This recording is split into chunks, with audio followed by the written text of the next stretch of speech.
जैसा कि पहले जो ऋषि महर्षि बड़े बड़े यज्ञ को किया करते थे, ऐसी ही यज्ञ को करने के बाद जब उसकी पूर्णाहुति होने पर परम श्रद्धा से ऋत्विक गण को दक्षिणा बांटते हैं। आकांक्षा रहित होकर सात्विक यज्ञकर्ता वेद विधि का पूर्णतया पालन करते हुए समस्त कार्य संपादन करते हैं। ऐसे पवित्र युग में ऋषि वाश्रवा के सुपुत्र उद्दालक मुनि ने विश्वजीत नामक एक यज्ञ किया। इस यज्ञ में सर्वस्व दान करना पड़ता है। तदनुसार वाजश्रवा के पुत्र उद्दालक ने भी सर्ववेद सम ददौ अपना सारा धन ऋषियों को दे दिया। ऋषि उद्दालक के नचकेता नामक एक पुत्र था। जिस समय ऋषि ऋत्विज और सदस्यों को दक्षिणा बांट रहे थे और उसमें अच्छी बुरी सभी तरह की गौवें दी जा रही थी, उस समय बालक नचकेता के निर्मल अंतःकरण में श्रद्धा ने प्रवेश किया। नचकेता ने अपने मन में सोचा, पिता पितोदका जग्ध तृणा दग्ध दोहा निरंद्रिया आनंदा नाम ते लोकास्तान स गच्छति ताददत्। कठोपनिषद 1:1-3। जो गवें अंतिम बार जल पी चुकी हैं, घास खा चुकी हैं और दूध जिनका दूहा जा चुका है, जो शक्तिहीन अर्थात गर्भ धारण करने में असमर्थ हैं, ऐसी गाय को जो दान करता है वह उन लोगों को प्राप्त होता है जो आनंद से शून्य है। यज्ञ के बाद गौदान अवश्य होना चाहिए, परंतु नहीं देने योग्य गौवें के दान से दाता का उल्टा अमंगल होता है। नहीं देने योग्य गौ के दान से दाता का उल्टा अमंगल होता है। इस प्रकार की भावना से सरल हृदय नचकेता के मन में बड़ी वेदना हुई और अपना बलिदान देकर पिता का अनिष्ट निवारण करने के लिए उसने कहा, तत्कस्मै मादास्यसीति। हे पिताजी, मैं भी आपका धन हूँ, मुझे आप किसको देते हैं? पिता ने कोई उत्तर नहीं दिया। नचकेता ने फिर कहा, पिताजी मुझे किसको देते हैं? पिता ने इस बार भी उपेक्षा की। धर्मभीरु नचकेता से नहीं रहा गया। उसने तीसरी बार फिर वही प्रश्न किया। ऋषि चिढ़ गए और खींचकर कह उठे, तुम्हें देता हूँ मृत्यु को, मृत्युवे त्वाददामिति। पिता के क्रोध भरे वचन सुनकर नचकेता सोचने लगा कि शिष्य और पुत्रों की 3 श्रेणियां हुआ करती हैं, उत्तम, मध्यम और अधम। जो गुरु का अभिप्राय समझकर उसकी आज्ञा की कोई प्रतीक्षा किए बिना ही सेवा करने लगते हैं, वे उत्तम हैं। जो आज्ञा पाने पर कार्य करते हैं, वे मध्यम हैं। और जो गुरु का अभिप्राय समझ लेने और आज्ञा सुन लेने पर भी गुरु की इच्छा अनुसार कार्य नहीं करते हैं, वे अधम कहलाते हैं। मैं प्रथम श्रेणी में चाहे न हूँ, पर दूसरी में तो अवश्य हूँ। मैं अधम तो कदापि नहीं हूँ। मुझ सरीखे गुण संपन्न पुत्र को पिताजी ने न मालूम क्यों यम को दे दिया। मृत्यु देवता मुझसे क्या प्रयोजन सिद्ध होगा? संभवतः पिताजी ने क्रोध के आवेश में ही ऐसा कह दिया है, परंतु जो कुछ भी हो, पिताजी का वचन असत्य नहीं होना चाहिए। यह विचार कर उसने यमराज के यहाँ जाने का ही निश्चय कर लिया। धन्य पितृभक्ति और धन्य त्याग। पुत्र की व्यवस्था देख ऋषि एक ओर बैठ पछता रहे थे कि मैंने क्रोध में पुत्र से क्या कह दिया। इतने में ही नचकेता ने जाकर पिता से कहा, अनुपस्य यथा पूर्वे प्रतिपस्य तथा परे सस्यमीवर मरत्यः पच्यते सस्यभिवा जायते पुनः। हे पिताजी, अपने पूर्वजों का व्यवहार देखिए, इस समय के साधु पुरुषों का व्यवहार देखिए। उनके चरित्र में न कभी पहले असत्य था और न अब है। असाधु लोग ही असत्य का आचरण किया करते हैं, परंतु उस असत्य से कोई अजर अमर नहीं हो सकता। मनुष्य अनजान की तरह जरा जीर्ण होकर मर जाता है और अनाज की तरह ही कर्मवश पुनः जन्मता है। अतएव इस अनित्य संसार में मिथ्या आचरण से क्या प्रयोजन। आप अपने सत्य का पालन कर मुझे यमराज के पास जाने की आज्ञा दीजिए। पिता को बड़ा दुख हुआ, परंतु पुत्र की सत्यपरायणता देखकर ऋषि ने आज्ञा दे दी। नचिकेता ने पिता के वचन को निभाने के लिए यम सदन की ओर प्रयाण किया। यमराज का अतिथि। निर्भीक चित्त नचिकेता ने पिता की आज्ञानुसार यमराज के घर पर आकर पता लगाया तो मालूम हुआ कि यमराज कहीं बाहर गए हुए हैं। नचिकेता को 3 रात्रि तक अन्न जल ग्रहण किए बिना यमराज की प्रतीक्षा करनी पड़ी। तीसरे दिन यमराज के लौटने पर घर के लोगों ने उनसे कहा, वैश्वानरः प्रविशति अतिथिर ब्राह्मणो गृहान् तस्यैतां शान्ति कुर्वन्ति हर वैश्वावतो दकम्। साक्षात अग्नि ही ब्राह्मण अतिथि के रूप में घर में प्रवेश करते हैं। साधु गृहस्थ उस अतिथि रूप अग्नि के दाह की शांति के लिए उसे जल पदार्थ दिया करते हैं। अतएव हे वैवस्वत, आप उस ब्राह्मण बालक के पैर धोने के लिए जल ले आइए। अतिथि 3 दिनों से आपकी बाट देखता हुआ अनशन लिए बैठा है। अतएव आप स्वयं उसकी सेवा करेंगे तभी वह शांत होगा। आशा प्रतीक्षे संगतम सुमृतां च इष्टापूर्ते पुत्र पशुश्च सर्वान् एतद् वृङ्कते पुरुषस्याल्पमेघसौ यस्यानशनन्न वसति ब्राह्मणो गृहे। कठोपनिषद 1:1-8। जिस अल्प बुद्धि पुरुष के घर पर अतिथि ब्राह्मण बिना भोजन किए रहता है, उस मंद बुद्धि की सारी आशा और प्रतीक्षाएं, ज्ञात और अज्ञात वस्तुओं के प्राप्त होने की इच्छाएं, उनके संयोग से प्राप्त होने वाला फल, उसकी संपत्ति, पुत्र, पशु, सत्य भाषण, यज्ञ और सारे पूर्त, कुएं, तालाब, धर्मशाला आदि बनाने का पुण्य नष्ट हो जाते हैं। इस बात को सुनकर यमराज जल से भरा हुआ स्वर्ण कलश लेकर दौड़े और अतिथि नचिकेता को पादार्घ्य देकर आदर पूर्वक कहने लगे,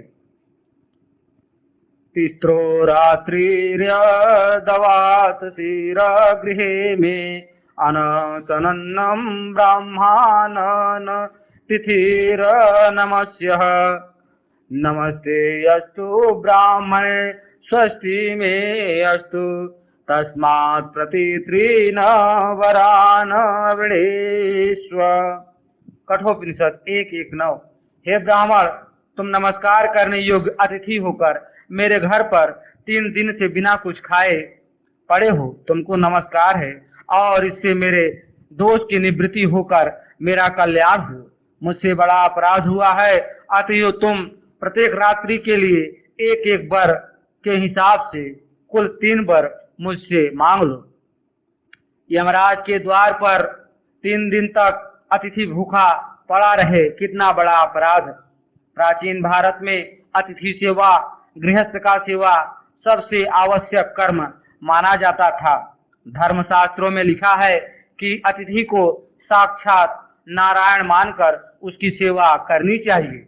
जो गृहस्थ अतिथि सेवा से शून्य है, उसके समस्त शुभ कर्मों को वह भूखा अतिथि ले जाता है। भारत के वैदिक युग में घर पर आए हुए अतिथि नारायण की बड़ी सेवा होती थी। यमराज का यह उदाहरण बड़े ही महत्व का है। जिस दिन से भारत ने इस परसेवा व्रत के बंधन को ढीला कर दिया, तब से भारत के गृहस्थ केवल अपने स्त्री पुत्रों के भोग विलास की सामग्रियों का प्रबंध करने में ही कर्तव्य की इतिश्री मानने लगे। जब से अतिथि नारायण के लिए गृहस्थ का द्वार बंद होने लगा, तभी से भारत की दुर्गति आरंभ हो गई। अस्तु, यमराज की बातों को सुनकर सदा संतुष्ट नचिकेता ने यह सोचकर कि पिता को सुख पहुंचाना ही पुत्र का सबसे प्रथम कर्तव्य है, यमराज से यही पहला वर मांगा। शांत संकल्पः सुमना यथा स्यात् बीतमन्योरगौतमो माभिः मृत्यु त्वत्प्रसृष्टं माभिवदेत प्रतीत एतत् त्रयाणां प्रथमं वरम् वृणे। कठोपनिषद 1:1-10। हे मृत्यु, 3 वरों में से मैं प्रथम वर यही मांगता हूँ कि मेरे पिता मेरे प्रति शांत संकल्प, प्रसन्न चित्त और क्रोध रहित हो जाएं, और जब मैं आपके यहाँ से लौटकर घर जाऊं तो वे मुझे पहचान कर मुझसे प्रेम से बातचीत करें। यमराज ने तथास्तु कहकर कहा कि मेरे द्वार पर तुमने जो अनशन किया उसके परिणाम स्वरूप एक जो पहला वरदान मेरे द्वारा तुम्हारे वापिस लौट जाने पर तुम्हारे पिता पहले की भांति तुम्हें पहचान लेंगे। मृत्यु के मुख से छूटे हुए तुमको देखकर वे सुख से सोएंगे और उनका क्रोध शांत हो जाएगा। यह मेरा पहला वर तुम्हें प्राप्त हुआ। पितृभक्त बालक की पहली कामना पूर्ण हुई। नचिकेता ने इस प्रकार पिता का सुख संपादन कर फिर समस्त जीवों के मंगल के लिए स्वर्ग के साधन अग्नि तत्व को जानने के लिए यमराज से कहा। हे मृत्यु, स्वर्ग में कुछ भी भय नहीं है। वहां न आप मृत्यु है, न किसी को बुढ़ापे का भय है। भूख प्यास से पार होकर और शोक से तरकर वहां पुरुष बड़ा आनंद भोगता है। अतएव हे मृत्यु, आप उस स्वर्ग के साधनभूत अग्नि को यथार्थ रूप से जानते हैं। मुझ श्रद्धावान को आप वह बतलाइए, कारण उसको जानकर लोग स्वर्ग में रहकर अमृत तत्व को, देवत्व को प्राप्त होते हैं। यह मैं दूसरा वर मांगता हूँ। यमराज ने बड़ी तपस्या करके अग्नि विद्या को जाना था। वास्तविक अधिकारी बिना इस विद्या को देने से दाता और गृहीता दोनों में से किसी का कल्याण नहीं होता। परंतु नचिकेता को उत्तम जिज्ञासु जानकर अग्नि तत्व का महत्व बतलाते हुए यमराज बोले, प्रति ब्रवीमि तधूमे निबोध स्वर्गम अग्निम नचिकेतः प्रजाननम अनंत लोकाप्ति मथो प्रतिष्ठा विद्धि त्वमेतं निहितं गुहायाम। कठोपनिषद 1:1-14। हे नचिकेता, मैं उस स्वर्ग के साधनभूत अग्नि को भली भांति जानता हूँ और तुमको बतलाता हूँ। तुम इसको अच्छी तरह सुनो। यह अग्नि अनंत स्वर्ग लोक की प्राप्ति का साधन है। विराट रूप से जगत की प्रतिष्ठा का मूल कारण इसे तुम विद्वानों की बुद्धि रूप गुहा में स्थित जानो। इसके अनंतर यमराज ने नचिकेता को समस्त लोकों के आदि कारण उस अग्नि की और उसके लिए जैसी और जितनी ईंटें चाहिए वे जिस प्रकार रखी जानी चाहिए सो सब बतलाया। अर्थात यज्ञस्थान के निर्माण के लिए आवश्यक सामग्रियों और अग्नि चयन करने की विधि को बतलाया। तीक्ष्ण बुद्धि नचिकेता ने यमराज की कही हुई सारी बातों को दोहराकर अपनी प्रतिभा को सिद्ध कर दिया। यमराज को बालक की अप्रतिम योग्यता देखकर बड़ी प्रसन्नता हुई और उन्होंने पहले 3 वरों के अतिरिक्त एक चौथा यह वर और दिया। तवैव नाम्ना भवितयायम अग्नि श्रृंकामचेता मनेक रूपा गृहाण। मैंने जिस अग्नि की बात तुमसे कही वह तुम्हारे ही नाम से प्रसिद्ध होगी और तुम इस विचित्र रत्न वाली शब्दवती माला को भी ग्रहण करो। नचिकेता का तेजोदीप्त मुखमंडल प्रसन्नता से भर गया। यमराज फिर बोले, जिसने यथार्थ रूप से माता पिता और आचार्य के उपदेशानुसार 3 बार नचिकेता अग्नि की उपासना कर यज्ञ वेदाध्यान और दान किया है वह जन्म और मृत्यु को तर जाता है। और जब वह भाग्यवान पुरुष उस अग्नि को ब्रह्म से उत्पन्न हुआ ज्ञान संपन्न पूजनीय देव जानता है, तब वह शांति को प्राप्त होता है। जो नचिकेत अग्नि के स्वरूप, संख्या और आहुति देने की प्रणाली को जानकर उसकी उपासना करता है, वह देहपात से पहले ही मृत्यु के पास को तोड़कर और शोक रहित होकर स्वर्ग में आनंद को प्राप्त होता है। नाचिकेत अग्नि को स्वर्ग का साधन बतलाकर और उसकी कुछ और प्रशंसा करके यमराज ने नचिकेता से कहा, तृतीयं वरम नचिकेतो वृणेष्वः। हे नचिकेता, अब तीसरा वर मांगो, अधिकारी परीक्षा। पिता की प्रसन्नता का वर इस लोक के लिए और स्वर्ग के साधन अग्नि का ज्ञान परलोक के लिए वर कर नचिकेता सोचता है, क्या स्वर्ग सुख में ये जीवन का परम कल्याण है? स्वर्ग से भी तो पुण्य आत्माओं का पुण्य क्षय होने पर वापिस लौटना सुना जाता है।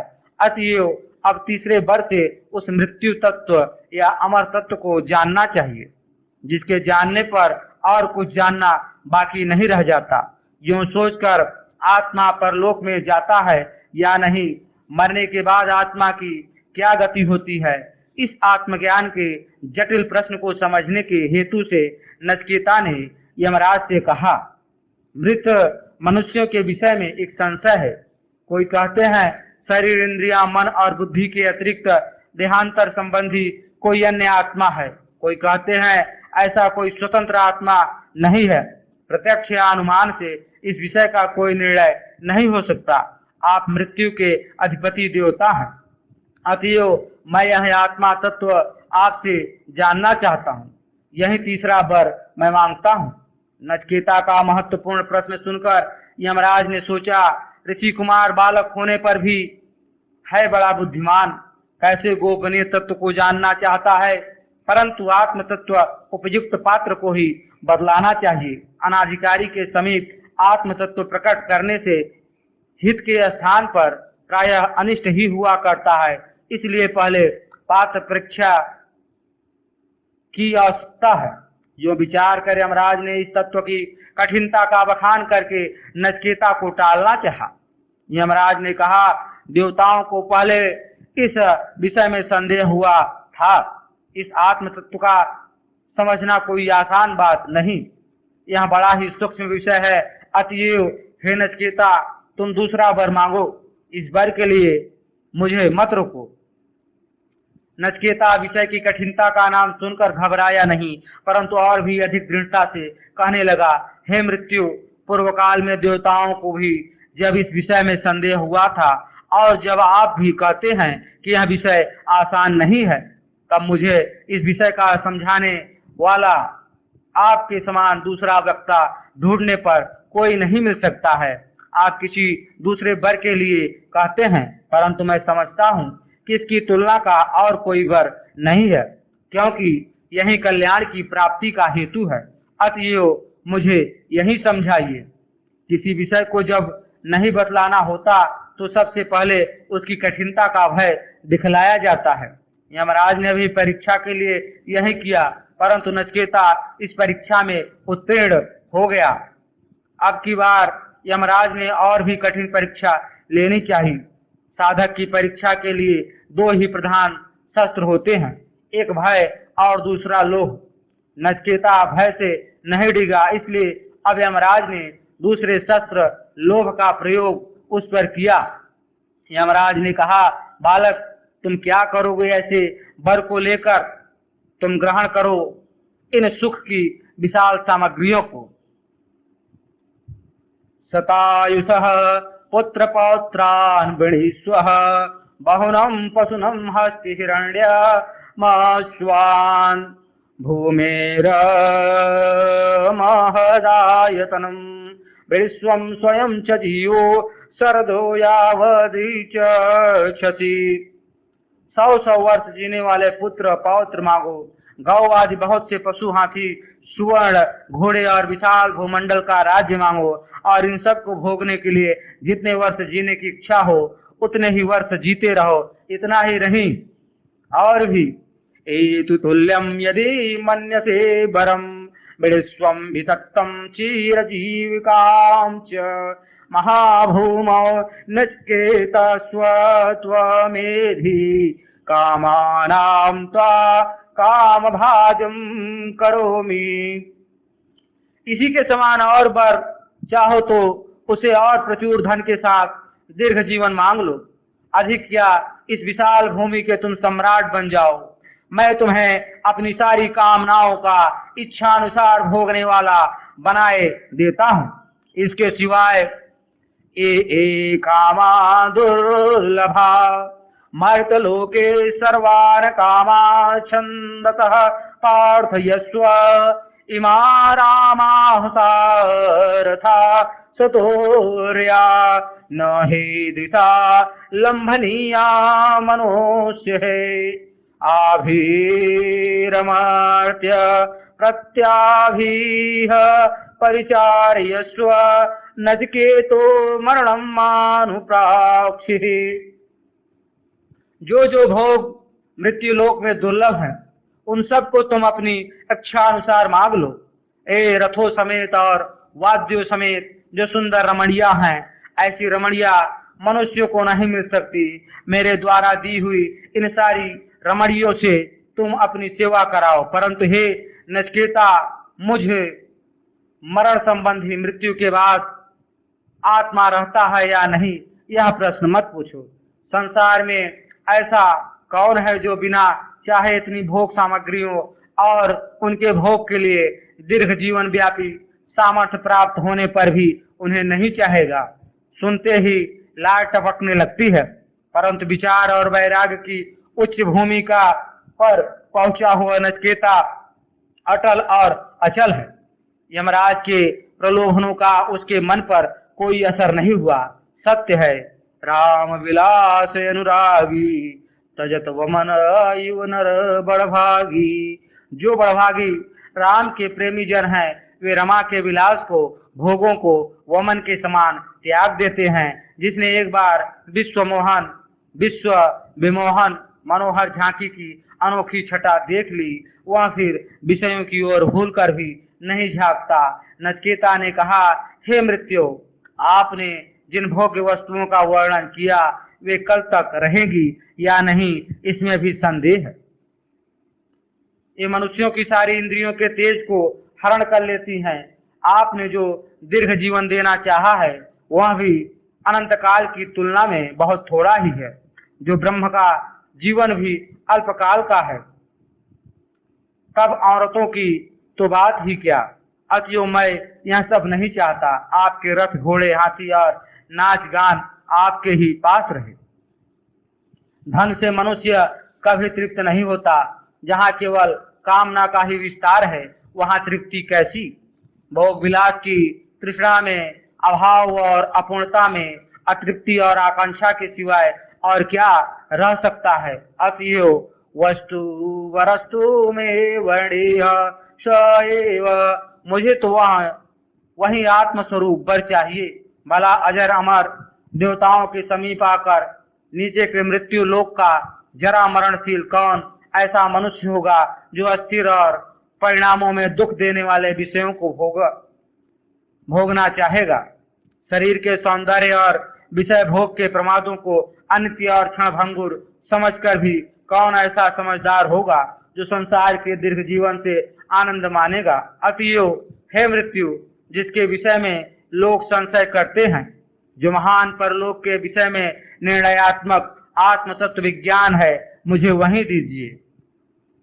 यो अयं वरो गूढ़ मनु प्रविष्टो नान्यं तस्मान्न नचिकेता गृणीते। यह आत्म तत्व संबंधी बरगूढ़ होने पर भी नचिकेता इसके सिवा दूसरा अज्ञानी पुरुषों द्वारा इच्छित अनित्य वर नहीं चाहता है। इस अग्नि परीक्षा में नचिकेता उत्तीर्ण हो गया। यमराज ने अब नचिकेता को आत्मज्ञान का पूर्ण अधिकारी समझा। वास्तव में जो इस मायामय जगत के सारे सुखों के मनोहर चित्र, धन के प्रलोभन, रमणियों के रमणीय प्रणय बंधन और कमनीय कीर्ति की कामना आदि सभी पदार्थों को आत्मज्ञानी की तुलना में काक विष्ठावत या जहर के लड्डुओं के समान अत्यंत हेय और त्याज्य समझता है। जो इस लोक और परलोक के बड़े से बड़े भोगों को तुच्छ समझकर सबको लात मार सकता है, वही आत्मज्ञान का यथार्थ अधिकारी है। परंतु जो कौड़ी कौड़ी के लिए जन्म जन्मांतर तक बैर भाव को आश्रय देने के लिए तैयार रहते हैं और काम पड़ने पर आत्मज्ञान के सिवाय दूसरी बात नहीं करते, वैसे लोग किस अधिकार के प्राणी हैं? इस बात को विज्ञ पाठक स्वयं सोच ले। विषय वैराग्य, साधु संगति और भजन साधन के प्रभाव से पहले आत्मज्ञान का अधिकार प्राप्त कर तदंतर उसकी प्राप्ति के लिए प्रयत्न करना चाहिए, नहीं तो अभय भ्रष्ट होने की ही अधिक संभावना है। श्रेय और प्रेय। यमराज ने नचिकेता को परम वैराग्यवान, निर्भीक और उत्तम अधिकारी समझकर परम प्रसन्न होकर कहा कि हे नचिकेता, एक वस्तु श्रेय कल्याण है और दूसरी वस्तु प्रेय है। श्रेय मनुष्य के वास्तविक कल्याण मोक्ष का नाम है और प्रेय स्त्री पुत्र धन मानादि प्रिय लगने वाले पदार्थों का नाम है।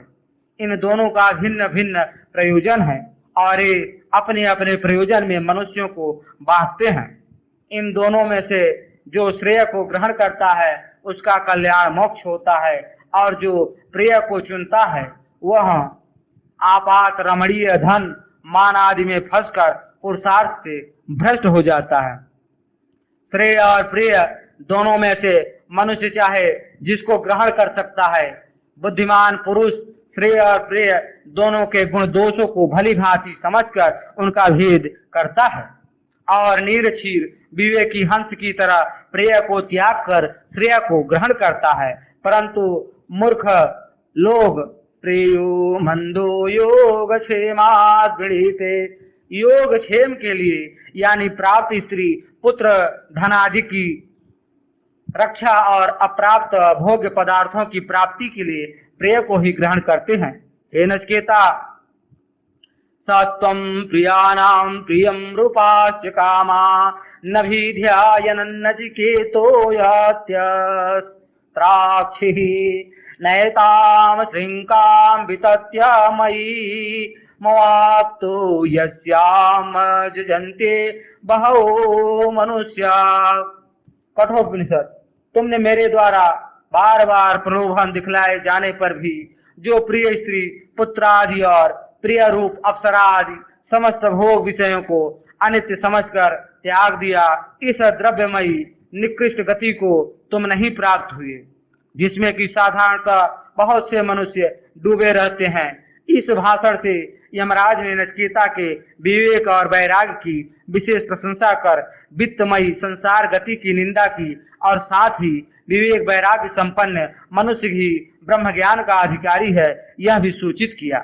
इसके अनंतर श्रेय और प्रेय के परस्पर विपरीत फल उत्पन्न करने के कारण की मीमांसा करते हुए यमराज कहने लगे, दूरमेते विपरीते विसूची अविद्याया च विद्येति ज्ञाता विद्याभीप्सिनं नचिकेत सम्मन्ये नत्वा कामा बहवो अलोलुपन्त। विद्या और अविद्या ये दोनों प्रसिद्ध हैं। ये दोनों एक दूसरे से अत्यंत विपरीत और भिन्न भिन्न तरफ ले जाने वाली हैं। हे नचिकेता, मैं तुम्हें विद्या का अभिलाषी मानता हूँ क्योंकि तुम्हें बहुत से भोग भी नहीं लुभा सके।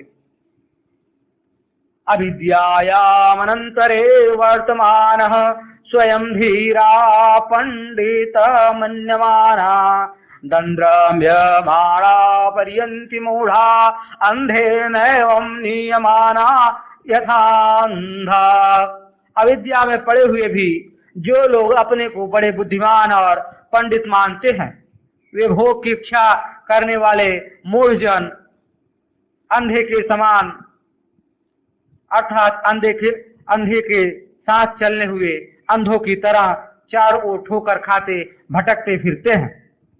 वास्तव में आजकल जगत में ऐसे अनेक मनुष्य हैं जो बिना समझे बूझे ही अपने को तत्वज्ञानी मान लेते हैं। यदि उनके अंतःकरण का दृश्य देखा जाए तो उसमें नाना प्रकार की कामनाओं का तांडव नृत्य होता हुआ दिखाई पड़ता है। परंतु बातों और तर्कों में कहीं पर ब्रह्मज्ञान में जरा सी भी त्रुटि नहीं दिखती। यमराज के कथानुसार इस प्रकार के मिथ्या ज्ञानियों के लिए मोक्ष का द्वार बंद रहता है और उन्हें पुनः पुनः आवागमन के चक्र में ही ठोकरें खानी पड़ती है। पुनरपि जननम पुनरपि भरणम पुनरपि जननी जठरे शयनम। ऐसा क्यों होता है? यमराज कहते हैं, न साम्या परायः प्रतिभाति बालम प्रमाद्यंतम भित्य मोहेन शूढ़म। धन के मोह से मोहित प्रमाद में रत रहने वाले मूर्ख को परलोक या कल्याण का मार्ग दिखता ही नहीं। वह तो केवल अयम लोको नास्ति पर इति मानी पुनः पुनर्वस माप्यजते में यही मानता है कि स्त्री पुत्राद भोगों से भरा हुआ एकमात्र यही लोक है, इसके सिवाय परलोक कोई नहीं है। इसी मान्यता के कारण उसे बारंबार मृत्यु के अधीन होना पड़ता है।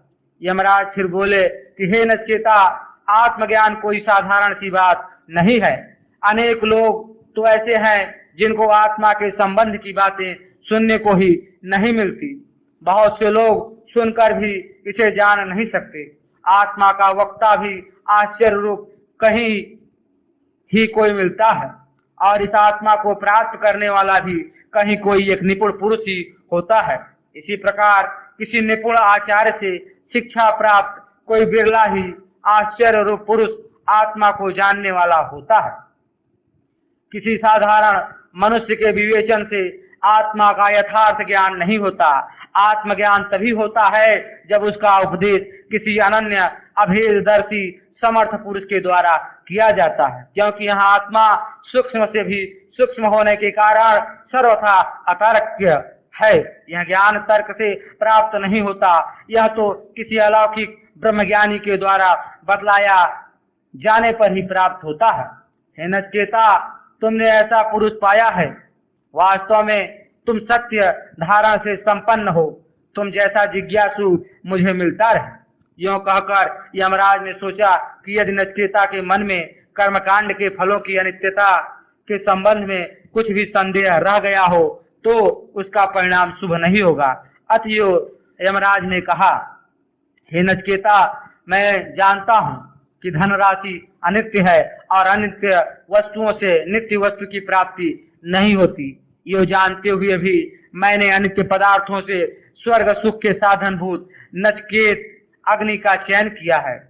इसी से मैंने यह अपेक्षित अर्थात अनन्याय पदों की अपेक्षा नित्य अधिकाल अस्थायी यमराज का पद पाया है। परंतु हे वत्स, तुम तो सब प्रकार से श्रेष्ठ हो। तुमने उस परम पदार्थ के सम्मुख जगत की चरम सीमा के भोग, प्रतिष्ठा, यज्ञ, फल रूपी हिरण्य गर्भ का पद, अभय की मर्यादा, चिरकाल अस्थायी जीवन, स्तुत्य और महान ऐश्वर्य को हेय समझकर धैर्य के द्वारा त्याग दिया है। यथार्थ में तुम बड़े गुण संपन्न हो। यद्यपि यह आत्मा, यह नित्य प्रकाश रूप आत्मा जीवन रूप से हृदय में विराजमान है, तथापि सहज में इसके दर्शन नहीं होते, क्योंकि यह अत्यंत ही सूक्ष्म है। यह अत्यंत गूढ़ है, समस्त जीवों के अनंतर में प्रविष्ट है, बुद्धि रूपी गुफा में छिपा हुआ है, राग द्वेषादि अनर्थमय देह में स्थित है और सबसे पुराना है। जब कोई धीर पुरुष इस देवता को अध्यात्म योग के द्वारा अर्थात चित्त को विषयों से निवृत्त कर उसे आत्मा में समाहित करता है, तब इसे जानकर वह हर्ष और शोक से तर जाता है। कारण आत्मा में हर्ष और शोक को कहीं भी स्थान नहीं है। ये तो वास्तव में केवल बुद्धि के विकार मात्र हैं। जिसने ब्रह्मनिष्ठ आचार्यों के द्वारा आत्म तत्व को सुनकर उसे सम्यक रूप से धारण कर लिया है और धर्म युक्त इस सूक्ष्म आत्मा को जड़ शरीर आदि से पृथक समझकर प्राप्त कर लिया है, वही आनंद धाम को पाकर अतुल आनंद में रम जाता है। मैं समझता हूँ कि नचिकेता के लिए भी वही मोक्ष द्वार खुला हुआ है। बिभृतम सदमम नचिकेतसम मन्ने। यमराज के वचन से अपने मन को आत्मज्ञान का अधिकारी समझकर नचिकेता ने कहा, अन्यत्रम धर्मादन्यत्र धर्मादन्यत्रास्मात् कृतात् कृतात् अन्यत्र भूतास्य भव्यास्य यतत्य पश्यसि तद्वद। हे भगवान, आप यदि मुझ पर प्रसन्न हैं तो धर्म और अधर्म से अतीत तथा इस कार्य और कारण रूप प्रपंच से पृथक एवं भूत तथा भविष्य से भिन्न जिस सर्व प्रकार के व्यवहारिक विषयों से अतीत परम ब्रह्म को आप देखते हैं उसे मुझे बतलाइए। साधन और स्वरूप। नचिकेता के प्रश्नों को सुनकर यमराज ने आत्मा का स्वरूप समझाते हुए कहा, क्योंकि यह आत्मा न तो किसी को मारता है और न कोई मरता ही है। यह आत्मा कैसा है इस पर कहते हैं, अरोरणीयान महतो महीयानात्मास्य जंतोर्निहितो गुहायाम। जो सूक्ष्म से भी सूक्ष्मतर है और जो महान से भी महत्तर है, जो जीव के हृदय में गुफा में छिपा हुआ है, इसे वहीं देख पाता है जो कामनाओं से रहित है, जो कर्मों की सिद्धि और असिद्धि में समचित्त है, जो सुत वित्त दार के उत्पत्ति या विनाश में हर्ष और शोक को नहीं प्राप्त होता है, जो प्रत्येक अवस्था में परमात्मा की एक अनंत सत्ता को उपलब्ध करता हुआ शांत और स्थिर रहता है। परंतु जो इस प्रकार का नहीं है उसे आत्मा के दर्शन नहीं होते, क्योंकि यह आत्मा निश्चल होने पर भी दूर तक पहुंच जाता है, सोया हुआ भी सर्वत्र चला जाता है, विद्या और धन आदि मद युक्त होते हुए भी मद रहित है। इसे मेरे अतिरिक्त अन्य कौन जान सकता है। शरीरम शरीरे स्वनवस्थेष्वस्थितम महांतम विभूमात्मानं मत्वा धीरो न सोचति। यह समस्त अनित्य शरीरों में रहते हुए भी शरीर रहित है, समस्त अस्थिर पदार्थों में व्याप्त होते हुए भी सदा स्थिर है। इस नित्य और महान विभु आत्मा को जो धीर पुरुष जान लेता है वही शोक से तर जाता है। यह एक ही आत्मा सब ओर से और सब में व्यापक होने पर भी नायामात्मा प्रवचनेन लभ्यो न मेधया न बहुना श्रुतेन। न तो यह वेद के प्रवचन से प्राप्त होता है, न विशाल बुद्धि से मिलता है और न केवल जन्म भर शास्त्रों के श्रवण करने से ही मिलता है। यह मिलता है उसी को जो इसको पाने के लिए परम व्याकुल हो जाता है, और मिलता है उसको यमेवैसं विणुते तेन लभ्य अस्तस्यैवं यात्मा विवृणुते तनु स्वाम। जिसको यह स्वप्रकाश आत्मा स्वयं स्वीकार कर लेता है और जिसके निकट अपना यथार्थ स्वरूप प्रकट कर देता है, सो जानई जेहि देव जनाई जानत तुम्हें होई जाई।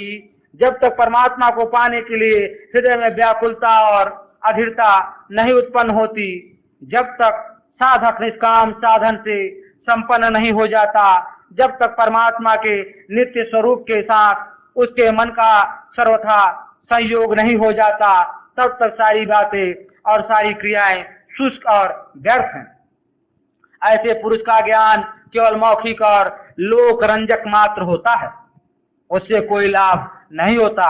जो पापों में रत हैं, जो दम सम और चित्त वृत्तियों के निरोध रूप समाधि से रहित हैं, जिनका मन अशांत है, उसको केवल पांडित्य की प्रचुरता और तर्कों की तीक्ष्णता से ही आत्म साक्षात्कार नहीं हो सकता है।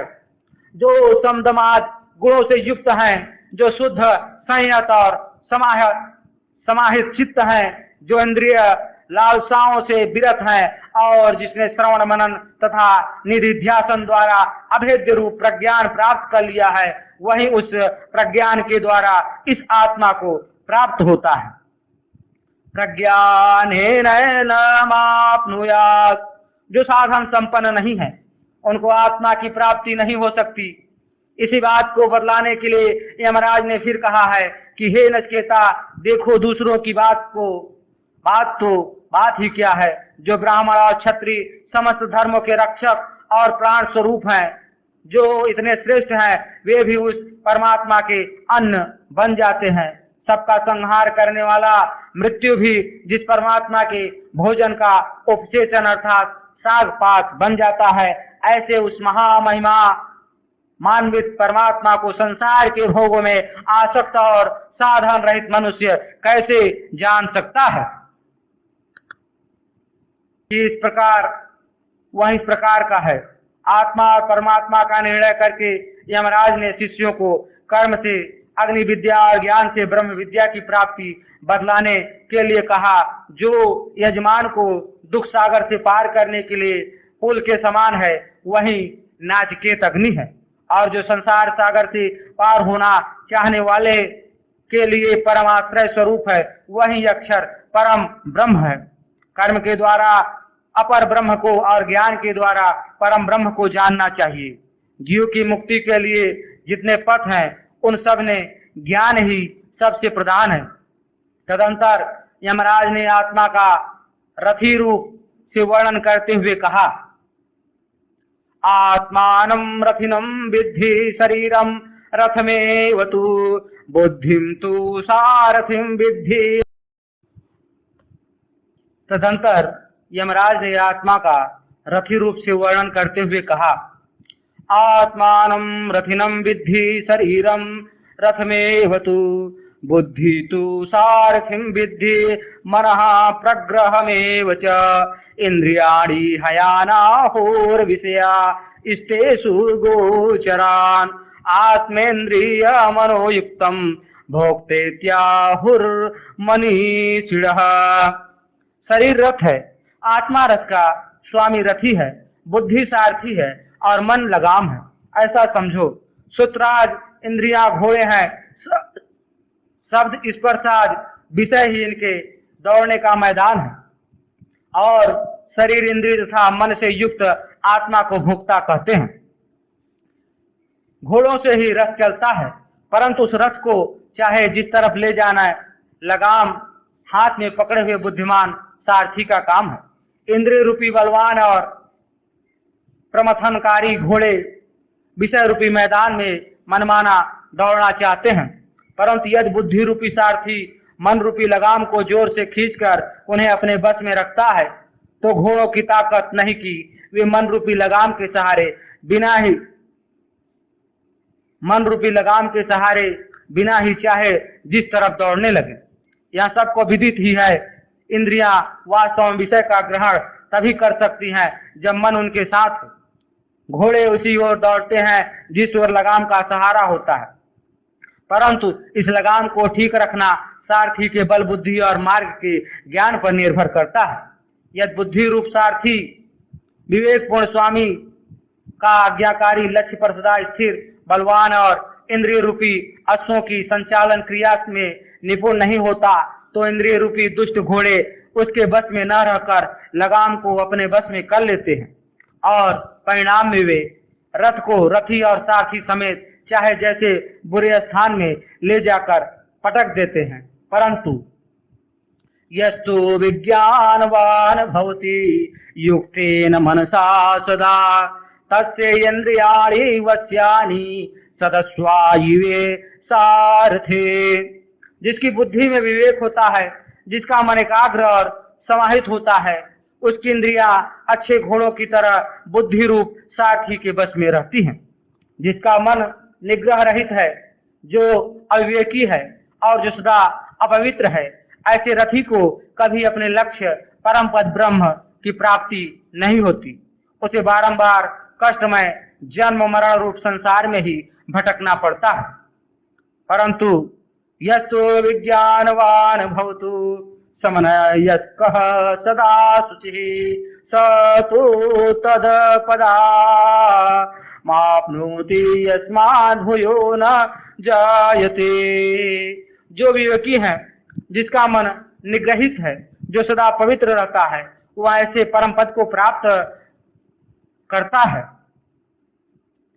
जहां से लौटकर फिर जन्म ग्रहण नहीं करना पड़ता।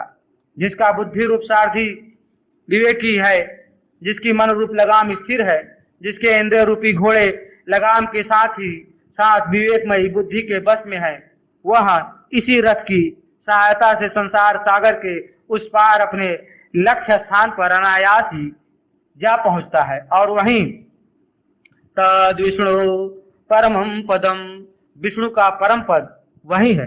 यमराज ने फिर कहा, इंद्रियों से उनके विषय श्रेष्ठ हैं, विषयों से मन श्रेष्ठ है, मन से बुद्धि श्रेष्ठ है, और बुद्धि से महत श्रेष्ठ है, महत से अव्यक्त श्रेष्ठ है, और अव्यक्त से पुरुष श्रेष्ठ है। बस इस पुरुष से परे और कोई नहीं है।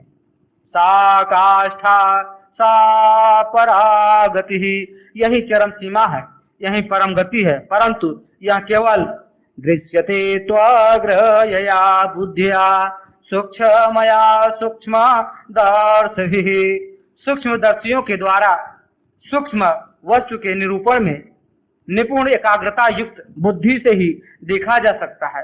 अतयो उत्तिष्ठित जागृत प्राप्य वरान निबोधत, उठो जागो और महापुरुषों के पास जाकर इसे जानो।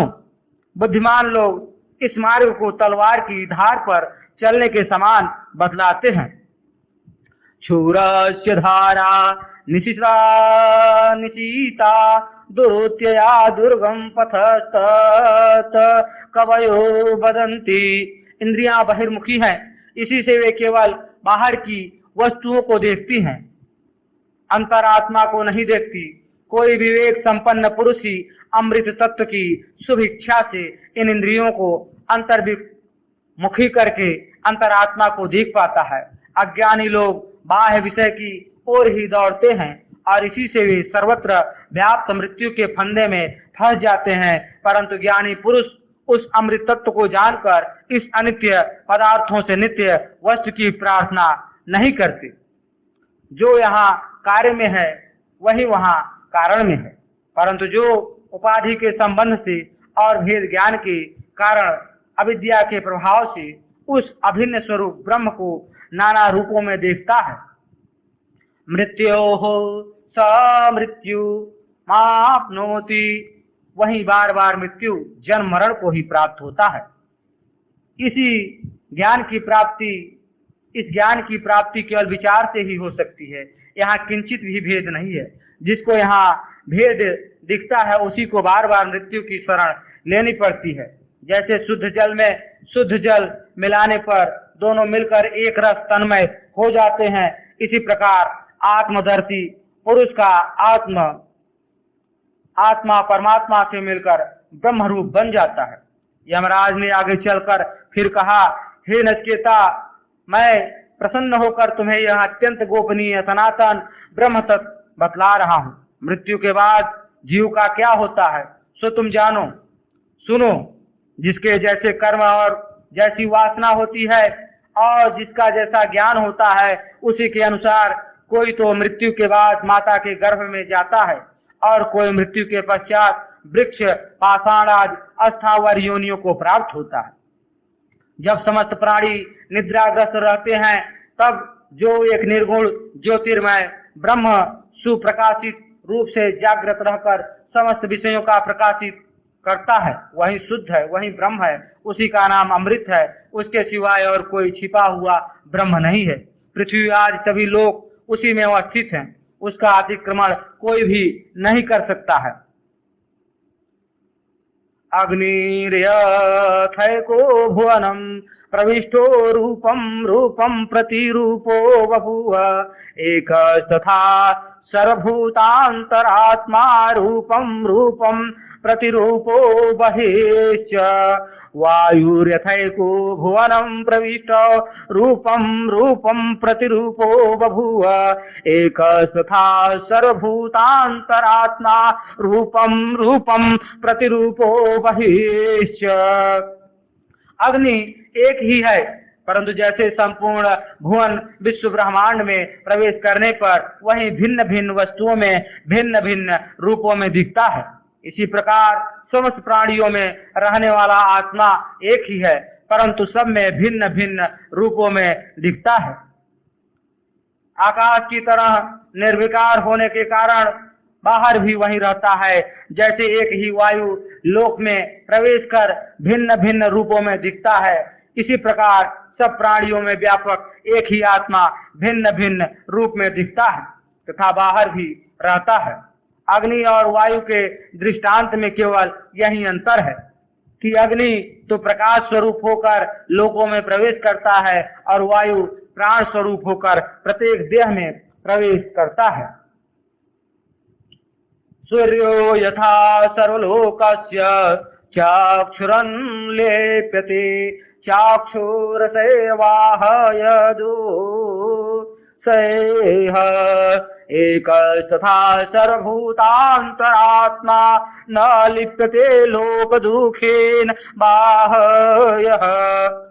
जैसे एक ही सूर्य सब लोगों को देखता है या देखने की शक्ति प्रदान करता है, सब लोगों की आंख के समान है, अच्छी बुरी सभी वस्तुओं का प्रकाश सूर्य से होता है, तथापि वह बाह्य दोषों से लिप्त नहीं होता। इसी प्रकार वह आत्मा सर्वव्यापी होने पर भी जगत के दुखों से लिप्त नहीं होता, उनसे बाहर रहता है। समस्त भूत प्राणियों के अंदर शक्ति रूप से रहने वाला वह आत्मा एक ही है, वही सबका नियंता है। वह एक ही अनेक रूप में दिखाई देता है। जो धीर पुरुष इस प्रकार आत्मा को जानते हैं, उनको ही तेषां सुखम शाश्वतम नेतरेषां नित्य सुख होता है, दूसरों को नहीं। नित्यो नित्यानां चेतनस्य चेतनानामेके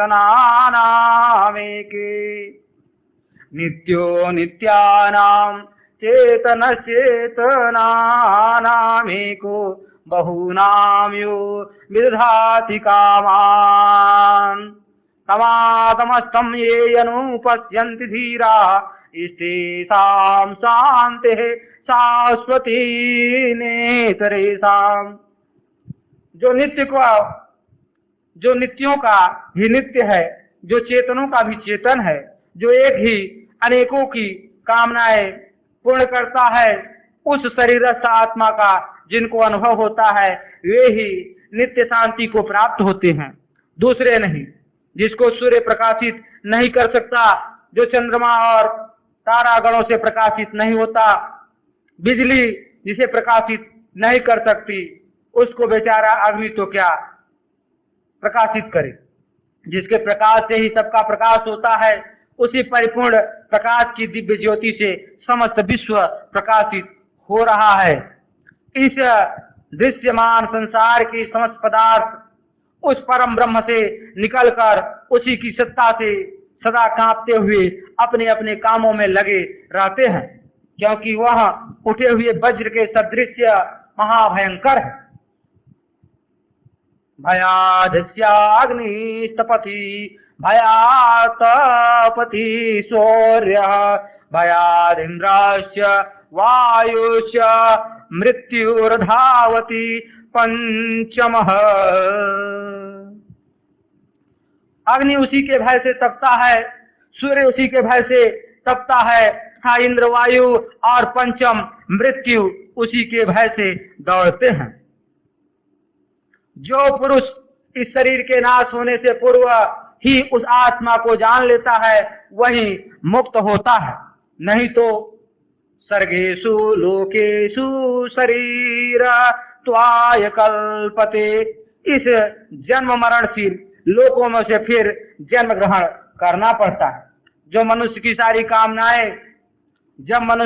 कामनाएं नष्ट होती जाती हैं, नष्ट हो जाती हैं, जब मन सब प्रकार की मलिनताओं को त्याग कर अत्यंत विशुद्ध बन जाता है, और जब अंतःकरण की समस्त वासनाएं संपूर्ण रूप से नष्ट हो जाती हैं, तब यह अथः मृत्योर अमृतो भवत यत्र ब्रह्मा समोस्नुते। मरणशील मनुष्य अमृत बनकर यहीं पर ब्रह्म को प्राप्त कर ब्रह्मानंद में मग्न हो जाता है। इस अवसर पर उसके हृदय की मैं और मेरे की समस्त ग्रंथियां छूट जाती है और वह अमृत बन जाता है। बस एतावदनुशासनम, यह शास्त्र का उपदेश है, इससे परे और कुछ भी नहीं है।